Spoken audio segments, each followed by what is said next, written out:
Kapapasok lang na balita, mahigpit na ipinagbabawal ang pag-alagala ng mga supot. Ayon sa batas, simula August 28, 2025, ang sinumang mahuling puyos ay sa pinitang tutuliin at may multang 100,000 pesos at sa Matnog, Sorsogon magsisimula ang pagtugis ng mga puyos na pag-alam daw na dyan nagtatago ang mga kapuyosan. Kapapasok lang na balita.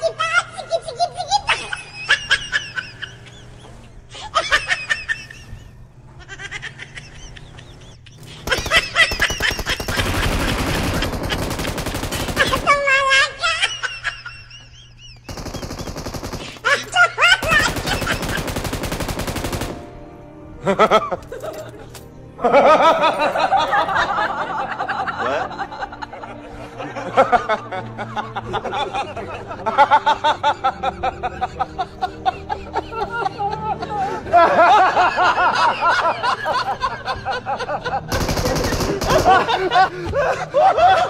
is trash.